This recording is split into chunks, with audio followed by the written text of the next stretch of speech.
ایک خاتون حضور کی خدمت میں حاضر ہوئی اور عرض کی یا رسول اللہ صلی اللہ علیہ وسلم مجھ سے بدکاری سرزد ہو گئی ہے اور میرے پیٹ میں بچہ ہے اور میں چاہتی ہوں کہ آخرت کی سزا کی بجائے دنیا کے اوپر اس کی سزا مجھے دے دی جائے تاکہ میں پاک ہو جاؤں اور صاف ہو جاؤں، کیونکہ آخرت کی سزائیں بہت سخت ہیں۔ اللہ کے محبوب علیہ السلام نے جبریل امین سے ایک دن پوچھا تھا مجھے جہنم کے عذابوں کا ذکر سناؤ، تو عرض کی یا رسول اللہ صلی اللہ علیہ وسلم ہلکا ترین عذاب یہ ہے کہ جہنمی کے پاؤں میں آگ کے جوتے رکھے جائیں گے، باقی اس کے پورے بدن پہ آگ نہیں ہوگی، صرف آگ کے جوتے اس کو پہنائے جائیں گے، لیکن اس کی حدت، گرمی اور شدت اتنی ہوگی یغلی منہما دماغہ، اس کی شدت سے اس کا دماغ پگھل کر ناک اور کانوں کے ذریعے سے باہر آنا شروع ہو جائے گا۔ یہ سب سے ہلکے عذاب کی کیفیت ہے، اور جو عذاب سخت ہیں الیاذ باللہ، اللہ تعالیٰ قرآن مجید میں فرماتا ہے ثم لا يموت فیہا ولا یحیا، اس بڑے عذاب کا ذکر کیا جو جہنمیوں کو دیا جائے گا، فرمایا اس عذاب کی کیفیت یہ ہوگی بندہ نہ جیے گا نہ مرے گا۔ جیے گا اس لیے نہیں کہ آگے اور پیچھے دائیں اور بائیں آگ ہی آگ ہوگی، تو اس آگ میں جینا کو جینا تو نہیں ہوگا، اور مرے گا اس لیے نہیں کہ موت کو موت آ چکی ہو، تو وہ کتنا سخت عذاب ہوگا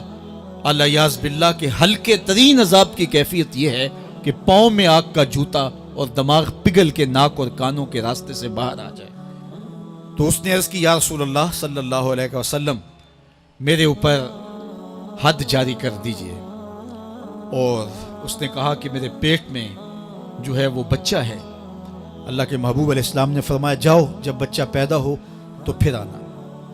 وہ چلی گئی،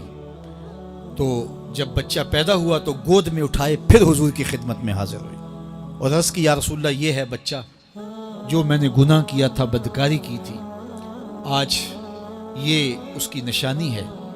تو اللہ کے محبوب علیہ السلام نے فرمایا کہ اسے لے جاؤ اور اسے دودھ پلاؤ، اور جب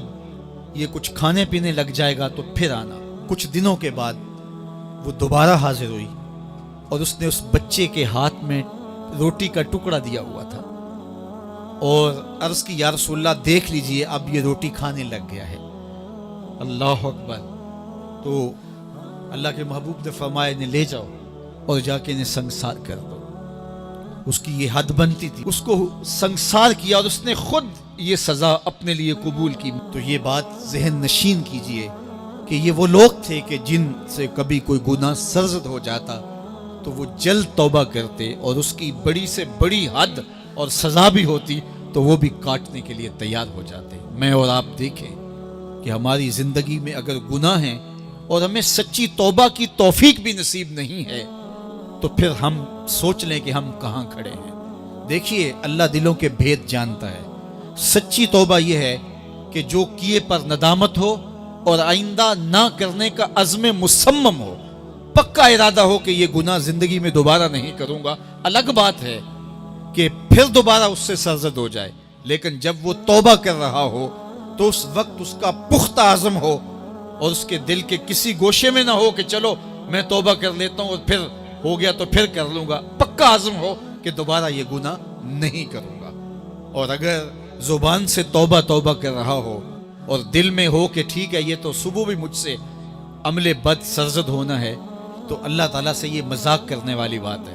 اور اللہ تعالیٰ سے جو مذاق کرتا ہے وہ کہاں کھڑا ہے وہ خود سوچ لے۔ وہ کیا کسی نے کہا تھا کہ توبہ کی پھر توبہ کر کے توڑ دی، میری اس توبہ پہ توبہ کر اٹھی۔ تو ایسی توبہ نہیں ہے کہ جو رسماً کسی مجلس میں چلے گئے، کسی اجتماع میں چلے گئے تو سب لوگوں نے توبہ کی تو وہ بھی توبہ کرتا رہا، لیکن اس کا عزم مصمم پختہ ارادہ نہیں تھا گناہوں کو چھوڑنے کا، تو یہ توبہ نہیں، یہ مذاق ہے۔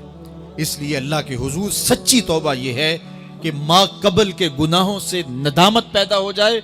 اور سچے دل سے ارادہ کیا جائے، پختہ عزم کیا جائے کہ دوبارہ میں یہ گناہ نہیں کروں گا۔